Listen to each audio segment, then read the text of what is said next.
આજે મેં એક સ્ટોરી સાંભળી અને મને મારા દાદાની યાદ આવી ગઈ. શું કામ? સાંભળજો. થોડોક વિડીયો લાંબો થશે, ટૂંકમાં કહીશ તમને સ્ટોરી. તો એક બન્યું એવું કે એક ગામમાં એક સાધુ રહેતા હોય છે અને સાધુ વિશે માન્યતા એવી હોય છે કે સાધુ જ્યારે પણ નાચે, ભગવાનની આરાધના કરે, ભજન કીર્તન કરે અને નાચે, ત્યારે ગામમાં વરસાદ થાય. એટલે જ્યારે વરસાદ છે એ મોડો થાય, ચોમાસું મોડું બેસે, ત્યારે ગામ લોકો છે એ આવે, સાધુ મહારાજને કહે કે ભાઈ તમે ભજન કીર્તન કરો, નાચો, તો ગામમાં વરસાદ થાય. એટલે સાધુ મહારાજ નાચતા, વરસાદ થતો, એ બધું પ્રક્રિયા ચાલતી હતી. હવે વર્ષો વીતી ગયા વાતને. હવે ગામના છોકરાઓ છે એ બહાર ભણવા ગયા હતા, ભણીને પાછા આવ્યા તો એ લોકોના સ્ટોરી જે સાંભળવા મળી કે આવા એક મહારાજ છે કે જે નાચે છે અને વરસાદ આવે છે. તો છોકરાઓ છે એણે એમ કીધું કે ભાઈ સાધુ મહારાજ નાચે તો વરસાદ આવે, તો જ વરસાદ આવે, અમે નાચીએ તો વરસાદ ના આવે. કારણ કે વરસાદ છો કુદરતી પ્રક્રિયા છે, એની પાછળ સાયન્સ છે, બરાબર. તો બન્યું એવું કે એ જ વર્ષે જે વરસાદ થોડોક મોડો થયો તો ગામ લોકોએ સાધુ મહારાજને રિક્વેસ્ટ કરી હશે એટલે એ આવ્યા અને સ્ટેજ ગોઠવાણું. સાધુ મહારાજ નાચવાના હતા. આ છોકરાઓ બધા ભેગા થઈને સાધુ મહારાજ પાસે ગયા અને પૂછ્યું કે મહારાજ તમે નાચો, ડાન્સ કરો, આરાધના કરો તો જ વરસાદ આવે, અમે ડાન્સ કરીએ તો વરસાદ ના આવે. સાધુ મહારાજે કીધું કે તમે ડાન્સ કરો, તમે નાચો તો પણ વરસાદ આવી શકે છે. એટલે છોકરાઓએ ડાન્સ કર્યો.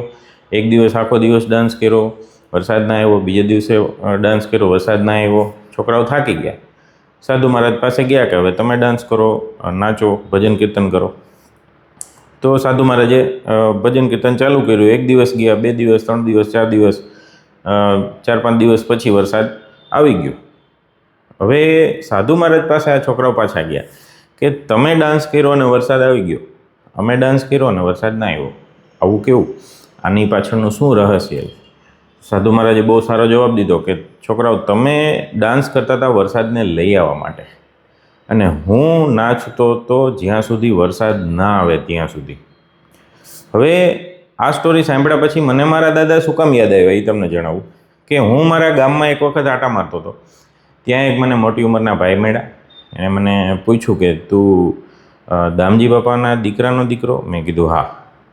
એટલે દામજી બાપાની ઘણી બધી સારી વાતો મને કહેવા લાગ્યા. એમાંની એક વાત હતી કે દામજી બાપા ને આખું ગામ તેડવા આવતું કે જ્યારે વરસાદ મોડો થતો તો આખું ગામ છે એ દામજી બાપાની ઘરે આવતું અને તેડી જતું અને કહેતા કે દામજી બાપા હાલો આપણે હનુમાન મંદિરે રામધૂન બેસાડવાની છે, વરસાદ નથી આવતો એટલા માટે.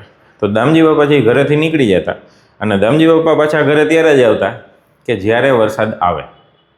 અને ત્યાં સુધી ચા અને પાણી ઉપર જ મારા દાદા છે એ